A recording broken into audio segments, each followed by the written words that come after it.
Hello, welcome. My name is Tracy. I'm an independent Stampin' Up demonstrator here in Australia. Thank you so much for joining me today. Today we're casing from the catalogue, and I have found a carryover stamp set that I've really enjoyed working with last year, and I'm happy to be working with it again this year. It's called Magical Mermaid. It's on page 136, so let's bring that in. This one down here, absolutely beautiful. And what we're casing today is from 137. This little box down here. Now, I didn't make a box. We're making a card, and it was really easy to make into a card rather than a box. So let's bring it in. Super, super sweet and very quick and easy to do. So it's not going to take us long to get this done. So let's head over to the craft table and we'll get started. Supplies needed for this card are the Magical Mermaid stamp set.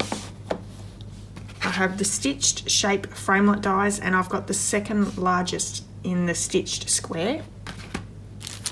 We have some Whisper White baker's twine and some metallic pearls, and I've used the gold in this card. Inks are Flirty Flamingo and Old Olive, and we've also got the Versamark ink. We're using the gold embossing powder and also the heat tool to heat emboss with. I have the card kit here all ready to go, and you can find all the measurements and supplies over on my blog. There is a link to that blog post in the description of this video. There's also a link to my online store. If you would like to purchase any Stampin' Up supplies and you live in Australia, you can do so through my online store. Pop in the hostess code for this month and I'll send you out a free gift, as well as you'll be earning yourself some Inky rewards. So I've made popped this through the Big Shot already just to save a bit of time. This is Whisper White, just normal card, and I've just die cut that second largest square in the stitched dies. We have soft sea foam in the card base, so it's half a piece of A4 chopped in half and then scored in half. I'm just going to burnish that beautiful edge there, and then we have a piece of soft sea foam that's going to be our matting. So let's get moving on this. The first thing we're going to do is we're going to do the background stamping of those reeds, and I'm using the Old Olive ink pad. So with the Old Olive, we're going to stamp all those reeds on the top of the matting piece. So I'm going to bring that reed stamp in. I'm also going to stamp at different lengths. So I'm going to just bring in my mat on top, because I want my reeds to be at different lengths. I have some short, some longer.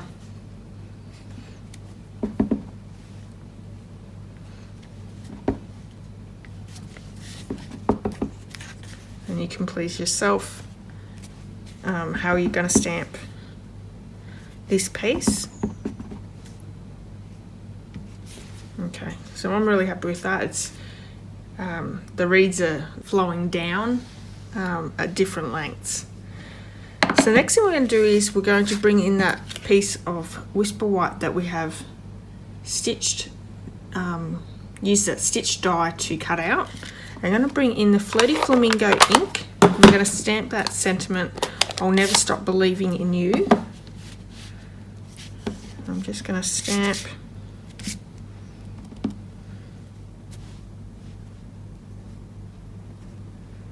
there, just like that. And I'm going to bring in the Versamark ink, and we're going to bring in that Mermaid stamp as well, and we're going to emboss that in gold. So let's bring the Versamark ink in, and hopefully that is dry enough. There's a steam train going through. Okay. I'm going to stamp that down. We have a train station just across the road. Steam train doesn't come in very often though, so that's pretty special. Okay. So let's pop that embossing powder down, and I've got the edge of that stamp. Yeah, I've got the edge of that. Just going to bring in a paintbrush And oh, sorry, I just hit the camera then. And I'm just going to make sure that I take that piece off. So that was really easy. Going to bring the heat tool in. I'm going to heat that up, and what that's going to do is it's going to melt that embossing powder and it'll go nice and glossy.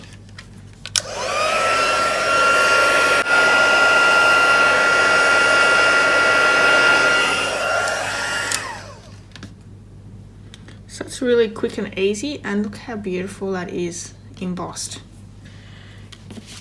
So next thing to do is we're going to add our Whisper White Baker's Twine, and it's just going to go over our matting piece.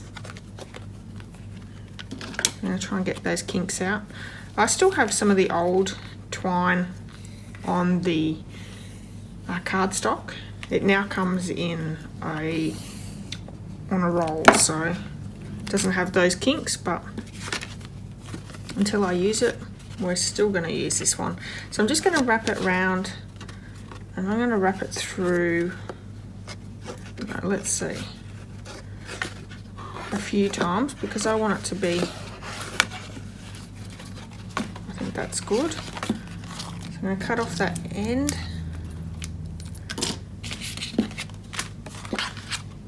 And what I want to do is I want to tie a nice bow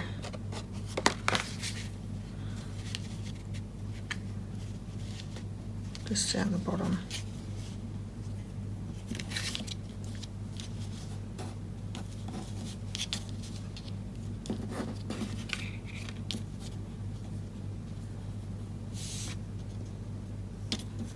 So I might double knot that. It's just be easier to make a bow then. Yeah. And I tie it upside down.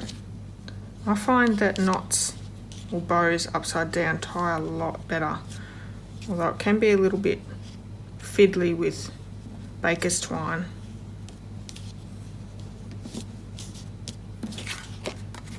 That's good though. Let's get rid of those ends.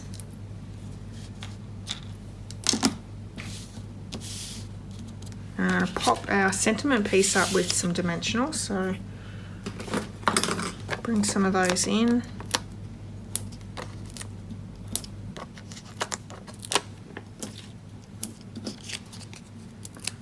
And this is a really quick card.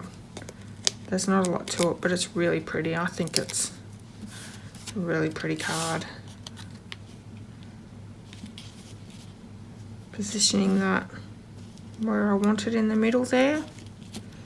I'm also going to pop this matting piece up, so let's pop some dimensionals on the back.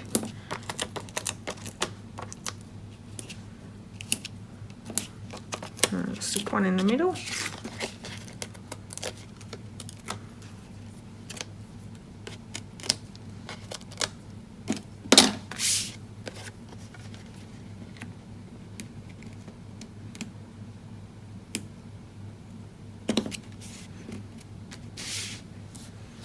We have our little metallic pearls in gold. Let's bring those out. I'm going to stick a few on this. So I want 3 up top. Whoop.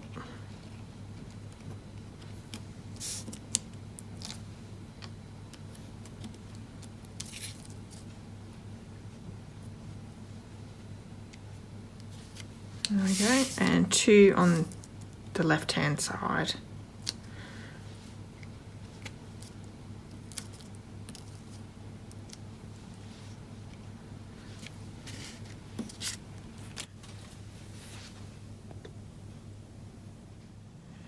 Thanks so much for joining me today. I hope you've enjoyed today's card. It's an adaptation from the box in the catalogue. If you have, please give me a thumbs up, and I'd love it if you left me a comment. All the measurements and supplies can be found over my blog, so go and check that out. You can also leave a comment over there if you would like. Until next time, have a wonderful day, and I'll see you all very soon. Bye bye.